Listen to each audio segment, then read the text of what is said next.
I am Dr. Chandrasekhara S. I am an immunologist and rheumatologist from Chandra Rheumatology Immunology Center, Bangalore. Coronavirus and diabetes are related by increased complications or increased problem of coronavirus infection in diabetes. Patients who have diabetes, which is not under good control, may have more serious complications secondary to coronavirus infections. So in view of that, having a good control of diabetes can reduce a lot of complication happening with the coronavirus. So it's not that the people with diabetes will have an increased chance of getting infection, but they have a problem more related to the coronavirus infection if he gets infected. So the best way is to prevent the infection happening. If the infection happens to a patient with diabetes, we should be extra careful in treating them because there is a possibility of they landing and developing into complications.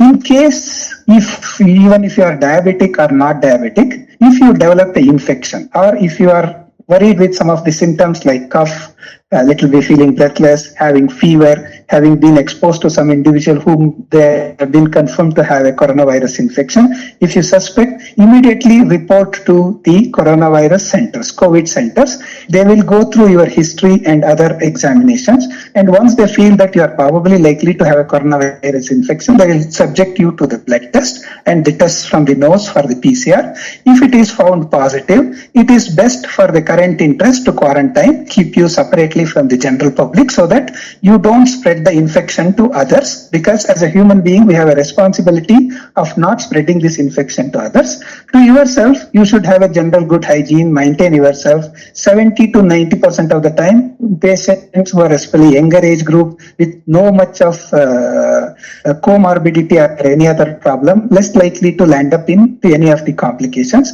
If you manage it yourself at that point of time, you can come out of the coronavirus infection.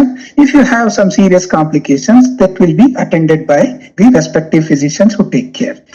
In case if you expect yourself to be probably infected, if the tests are also shown to be negative, it is always better to consider yourself as probably infected by coronavirus. See, what I mean here is that if you think you are probably infected, sometime asymptomatic test could be falsely negative. There is a possibility you may be one of the asymptomatic carrier who may spread the infection to others. So as an individual, as a human being, as I said, we have a responsibility to see that your neighbor also don't get into trouble because of us. So best is to quarantine yourself for 2 to 3 weeks within home. If you feel any signs and symptoms of possible suggestion of a coronavirus infection, get tested immediately. If still negative, it is always in the best interest of the society and yourself to quarantine yourself at least for 3 weeks from the point you got exposed to a person who is probably infected or have traveled from the center or a place where there was a coronavirus infection. This is in the interest of yourself as well as from the society. Even if you are not infected, possibility of you being an asymptomatic carrier being little on the higher side, it's in the best interest you quarantine yourself so that you don't infect your problem to others in an asymptomatic state.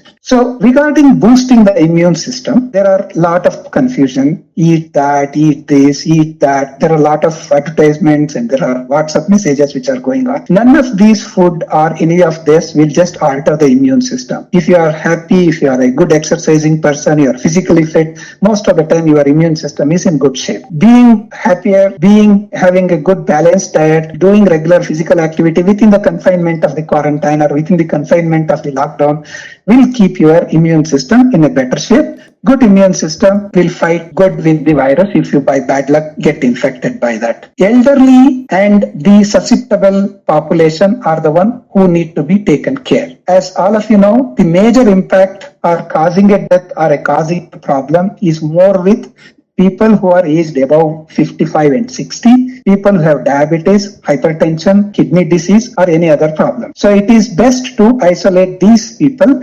separately even in the house, especially if you are a healthcare worker. If you are a probability of getting exposed to these viruses are highly likely because of your duty, say you are a policeman on duty or you are a person who is on duty in the field, likely possibility you carrying a virus back home is higher. At least you stay away from these susceptible, vulnerable population or ask them to be in a different room so that whatever it happens, if it happens to younger, we can still manage. But these high vulnerable population should be kept in separate break as given high priority from them not getting infected by this virus. So this can reduce the number of deaths and number of inevitable casualty to the coronavirus infection. Thank you very much.